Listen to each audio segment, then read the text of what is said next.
안녕하세요. INTJ 버럭여사입니다. 파락! 네, 오늘도요, INTJ로서 좀 부족한 면, 그래서 좀 갖고 싶다라고 생각했던 바로 포용, 관용, 이해심, 아량? 이런 성향들 고민하던 차에 주변에 아는 언니가 굉장히 이런 모습을 잘 갖추고 있어서 제가 너무 어떻게 하면 저런 모습을 갖게 될까 굉장히 존경하고 롤모델로 삼으면서 그 언니의 가치관을 배우기 위해서 많은 이야기를 이렇게 듣게 되었어요. 그러면서 이제 생겨난 에피소드들을 여러분들께 지금 계속 소개해 드리고 있는데요. 제가 그 언니를 이제 교회 어떤 소모임에서 만났기 때문에 그 소모임에 이제 목사님이 한 분 계셨거든요. 여자 목사님이셨는데 연세는 한 60 정도 되셨는데 결혼을 안 하신 상태였어요. 저희도 이제 다 싱글이었기 때문에 아마 목사님도 싱글 목사님을 이렇게 배정을 해 주셨던 것 같아요. 근데 그 목사님이 이것도 물론 저의 선입견일 수 있어요. 제가 지금은 이제 교회를 안 다니기 때문에 이제 그런 것들을 많이 이제 버렸지만 그래서 '아 어딜 가나 사람은 다 똑같다.' 뭐 지금은 약간 그런 생각인데 그 당시만 해도 제가 선입견이 있었는지 여하튼 목사님 하면 머릿속에 그려지는 조금 존경하고 싶은 그런 모습이 있었는데 그 목사님은 거기에서 굉장히 거리가 좀 있는 거예요. 말 한마디 한마디가 굉장히 사람을 찌르는 소리를 하고 저는 물론 사람이라는 게 본인의 성향과 성격이 있으니까 가식을 부리면 안 되죠. 그렇지만 그런 어떤 이런 종교 이런 지도자가 되기 위해서는 이게 가식을 부리는 것은 아니고 말도 좀 이렇게 좋게 하는 그런 것도 저는 하나의 중요한 수양 중에 하나라고 생각을 하거든요. 그러니까 사람이 말이 바뀌면 생각도 저는 바뀐다라고 생각하고 그런데 그 목사님이 모든 말이 그렇게 톡 콕콕콕콕 찌르는 그런 말투셨어요. 예를 들어서 어떤 친구가 뭐 이렇게 옷을 예쁘게 입고 왔다. 그러면 다른 자매들, 소위 자매들이 목사님 오늘 저 언니 너무 예쁘지 않아요?" 그러면 "아우 그러네. 순이 자매 참 예쁘네." 이렇게 말하고 넘어가면 되잖아요. 그런데 돈 좀 썼나 보지?" 이런 식으로 말을 하는 거예요. 그리고 뭐 비슷한 상황이 굉장히 많았어요. 굉장히 많고 그러니까 다른 사람을 칭찬하는 것이 물론 INTJ들도요. 마음에 없는 소리를 칭찬을 하지는 못해요. 마음에 없는 소리를 막 되게 입에 발린 거짓말을 하지는 못하는데 그렇다고 그 정도의 말을 못하지는 않거든요. 근데 이분은 다른 사람이 뭔가 좋은 얘기를 듣는 것을 굉장히 불편해하거나 뭔가 '질투하는 건가?' 그래서 제가 심지어는 어떤 생각이 들었냐면 아니 저분이 지금 저희는 지금 젊잖아요. 젊은 이제 뭐 아가씨라면 아가씨일 수 있고 나이가 많은 사람도 있었지만 이분은 연세가 좀 있는 분들이다 보니까 '아 우리도 나름 나이가 먹었는데 아주 어린 친구들은 아닌데 우리를 약간 질투하나?' 이런 오해 이게 오해인지 진실인지 모르겠지만 여하튼 그런 오해를 일으킬 법하게 모든 것을 이렇게 막 깎아내리기를 좋아하고 말을 되게 찌르는 말을 많이 했었어요. 그래서 제가 이 언니를 만날 때마다 '아 그 사람 왜 그렇게 말을 그따구로 하냐.'고 목사라는 사람이. 그럼 그 언니가 뭐라 그러냐면 얘 목사님이 사실은 옛날에 되게 편찮으셔 가지고 정말 사람들이 다 살아날 줄 몰랐대. 목사님이 어렸을 때부터 되게 편찮으셔서 "쟤는 오래 못 살 거다." 그렇게 말할 정도로 굉장히 힘든 상황을 겪으셨대. 근데 저는 그 얘기를 듣는 순간 더 열이 받는 거예요. 아니 그러니까 이렇게 어렸을 때부터 몸이 굉장히 편찮으셨고 그거는 제가 인간적으로 뭐 제가 뭐라 그럴까 마음이 좀 불쌍한 마음은 분명히 있죠. 그러면 그런 사람들에게 성격이 나빠도 된다 뭐 그런 뜻일 걸까요? 저는 그분의 이렇게 찌르는 그런 성향 그런 것을 지적을 한 건데 그걸 그분이 편찮았다라는 이유로 그것을까지 다 이렇게 덮고 넘어가려는 게 저는 좀 이해가 안 가는 거예요. 그래서 저도 이제 몸이 좀 아파 봤지만 글쎄요. 제가 목사님만큼 아파 보질 않아서 그래서 그런지 모르겠는데요. 사람이요. 이제 죽을 정도까 죽으면 좀 슬프죠. 죽으면 안 되겠지만 죽기 직전까지 갔다 오면은요. 사람이 도리어 변해요. 그러니까 좀 날카로웠던 사람도 도리어 둥글둥글하게 되고 내가 세상을 좀 다시 보는 계기가 되거든요. 근데 뭐 제가 그 목사님의 인생을 다 알지는 못하니까. 근데 그 얘기를 듣는데 그게 목사님을 이해하는 데 도움이 하나도 안 되더라고요. 하나도 안 되고 도리어 더 열이 받는 거예요. 아니 그래서 뭐 어쩌라고 몸이 아팠으면 자기가 몸이 아팠기 때문에 다른 사람을 그렇게 찔러도 된다는 뜻인가? 여하튼 저는 좀 이해가 안 됐어요. 그런데 그런 이야기를 언니한테 하면 그렇다고 언니가 저를 탓하느냐? 전혀. "아 얘야 뭐 이랬단다." 그러면서 "그 목사님이 그러셨더란다." 이렇게 얘기를 하는데 제가 도리어 들으면서 이렇게 물론 말도 안 돼 그렇지만 그 언니를 들으면서 화가 난다거나 도리어 "아 그런 게 어딨어요." 이렇게 되는 게 아니고 그냥 그 목사님은 여전히 이해가 안 가지만 그냥 저도 거기에 대해서 그냥 마음이 싹 이렇게 풀리는 거예요. 왜 말을 해 주는 사람이 그렇게 이렇게 포용력 있게 말을 하니까요. 저를 또 공격하는 것도 아니고. 그래서 아 정말 이런 사람이 세상에 있다니 저는 진짜 이런 언니의 이런 포용력을 정말 나도 배워야 되겠다. 왜냐하면 저도 그 목사님 같이 그렇게 찌르고 이런 사람들을 좋게 안 보니까 저 자신도 혹시 그런 사람이 될까 봐. 그리고 나이가 들어서 혹시 결혼을 안 한 상태에서 그런 행동을 한다. 그러면 우리나라가 그때만 해도 좀 옛날이었거든요. 우리나라 사람들이 뭐라고 얘기를 하느냐. "아 저러니까 시집을 못 갔지." 혹은 "시집을 못 가서 저렇게 되는 거야." 그래서 혹시 제가 싱글로 나이가 많게까지 싱글로 살게 된다면 그런 이야기를 그런 행동을 잘못하면 이제 싱글로 사는 모든 사람들을 이 공격을 받잖아요. 그래서 그렇게 되지 않으려고 굉장히 많이 이렇게 '연습을 해야 되겠다.' 그렇게 생각을 하고 있었거든요. 그러니까 저는 그 언니의 그런 포용력이 저는 더 배우고 싶었던 거예요. 그런데 언니가 바라는 것이 하나 있었어요. 사실 언니는 되게 특별히 뭘 바란다거나 그런 게 아니고 그냥 한없이 주고 그냥 희생만 하는 성격이었는데 이런 언니가 바라는 게 뭐가 하나 있었냐면 언니한테는 가족의 가치가 정말 최우선이었어요.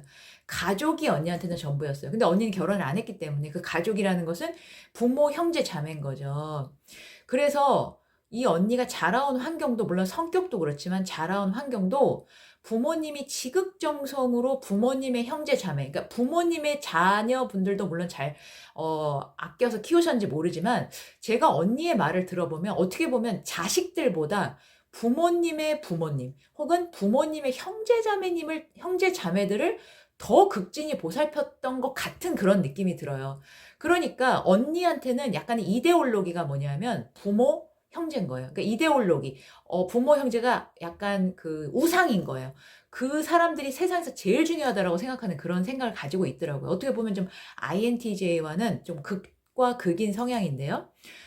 그런데 사람이 어떻게 항상 품어주기만 할 수 있겠어요. 근데 이 언니는 그게 가능한 사람 같더라고요. 언니가 옳게 이야기를 하기 전까지는 정말 완벽하게 언니는 포용적인 사람이었어요. 근데 언니가 이제 언니들의 손 위, 옳게 이야기를 하자마자 정말 그동안에 제가 앞에서 말씀드린 것처럼 앞에 동영상에도 말씀드렸잖아요. 되게 이상한 사람들.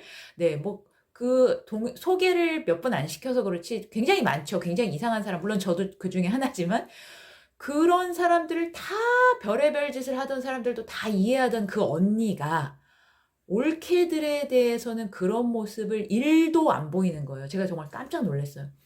저는 그 올케들이 뭐 좋다 나쁘다는 사실 모르겠어요. 왜냐면 언니를 통해서만 그분들을 제가 만났잖아요. 이야기를 들었잖아요. 그런데 언니가 그분들에 대해서 말한 것도 딱히 그분들이 뭘 잘못한 거는 없었어요. 근데 단지 언니가 원하는 만큼의 기준에 못 미친 거죠. 근데 사실 언니가 바라는 것이 엄청난 걸 바라는 것은 아니고요. 이제 언니 부모님들이 다 건재하셨을 때만큼만 자주 찾아오고 관심도 좀 보이고 그런 거였던 것 같아요. 그러니까 가족의 단란한 모습. 왜냐하면 언니는 어렸을 때부터 정말 아파트에 살면서도 이렇게 현관문을 닫아 놓은 적이 없대요. 친척들이 수시로 들락거려서 언니네 집은 정말 그냥 사랑방이었다는 거예요. 그러니까 언니는 그걸 굉장히 좋게 봤고 언니 자체도 항상 친구들, 동생들, 뭐 아는 언니들 늘 집으로 부르는 게 언니의 참 즐거움 중에 하나였거든요. 근데 지금 올케들은 그렇게 하지 않는 거잖아요. 그러니까 언니 말에만 따르면 연락도 거의 없고 그냥 어쩌다 와서는 그냥 훅 가고 언니 입장에서는 당연히 화날 수가 있죠. 근데 이제 언니가 화난 것이 문제는 단순히 올케 언니가 오지 않아서 그러니까 언니 오빠들이 전부 결혼한 그 언니 오빠들이 오지 않아서가 아니고요. 그리고 사실 화가 나려면 형부한테도 똑같이 화가 나야 되는데 언니는 이미 출가 외인이라고 생각하고 올케는 이쪽 식구라고 생각하더라고요. 그래서 올케나 오빠가 오지 않는 것이 사실은 문제가 아니고요. 언니가 인생을 정말 희생하다시피 했잖아요. 그러면서 지금은 어머님을 홀로 모시고 있잖아요. 편찮은 어머님을 모시고 있잖아요. 그것도 쉬운 일이 아니잖아요. 그런데 다른 내가 정말 가장 가깝게 가장 소중하게 생각하고 나를 가장 잘 알아줄 것 같던 그 가족들이 형제 자매들이죠. 그것에 대해서 어떤 가치를 알아주기보다는 너무 당연하게 여기는 그래? 그러면서 그러니까 예를 들어서 그냥 이게 너가 해라 그런 것도 아니었던 것 같아요. 근데 이게 자연스럽게 그냥 제가 한다니까 뭐 그냥 하고 싶은가 봐 이런 식으로 이렇게 흘러갔던 것 같은데, 근데 언니의 그 아이돌, 그러니까 언니의 그 우상은 가족이잖아요. 그러니까 형제 자매들은 절대 미워할 수는 없는 거예요. 그러니까 언니의 그 화살이 어디를 향하느냐? 이제 만만한 사람, 혹은 우리 가족은 아니지만 우리 가족이 된 사람, 바로 올케를 향하게 된 거죠. 그래서 언니 말을 듣자면 오빠들은 잘못이 없는 거예요. 오빠들이 오지 않는 것이 오빠들이 잘못이 아니라 언니들이, 올케들이 뒤에서 뭔가 조종을 하고 있는 것처럼 생각을 하고 있더라고요. 근데 그게 사실일 수도 있고 아닐 수도 있어요. 그런데 저도 이제 제가 시누이인데요. 언니가 둘이 있거든요. 그러니까 새언니죠. 새언니가 둘이 있는데 사람이 어떻게 새언니고 헌언니고 뭐 친언니고 가짜 언니고 간에 어떻게 마음에 들 때만 있겠어요. 마음에 안 들 때 있죠. 그런데 저는 남이기 때문에, 언니를 남이라고 생각하기 때문에, 가족이라고 생각 안 해요. 다른 사람이기 때문에 잘해주면 고맙고 안 해도 어쩔 수 없다라고 생각을 하거든요. 그렇지만 도리어 오빠가 문제지 저는 언니가 문제라고 생각 안 해요. 혹시 언니의 조정을 받고 있다고 해도 언니를 선택한 것도 오빠잖아요. 그러니까 어떻게 언니만 일방적으로 잘못했다라고 얘기할 수는 저는 없다고 보고요. 가정이 있는 사람은 가정이 제일 중요하다라고 저는 생각을 하거든요. 근데 언니는 결혼을 안 했기 때문에 부모님이 가장 소중하니까 이제 서로의 이익이 상충되는 그런 과정에서 그거는 충분히 이해하는데, 언니가 너무 이제 그 화살을 공평하게 돌리는 것이 아니라 오빠는 면제시키고 언니한테만 잘못이 있다라고 생각하는 것이, 그 부분이 저는 좀 불편하더라고요. 듣고 있는 것이. 그래서 저도 좀 우스갯소리, 저는 또 INTJ다 보니까, 아니 언니 시누이는 원래 눈에 안 보여야 돼요. 시누이 더군다나 결혼한, 나이도 많고 결혼한 시누이는 거기 집에 있으면 안 되지. 시누이가 집에 있는 게 문제지. 밖에 나가야지. 막 저는 이제 농담으로 그랬었는데 제 경험에서 나온 거예요. 저도 언니들이 들어왔을 때 처음 너무 좋았거든요. 저는 저희 새언니를 새언니라고 불러본 적이 없어요.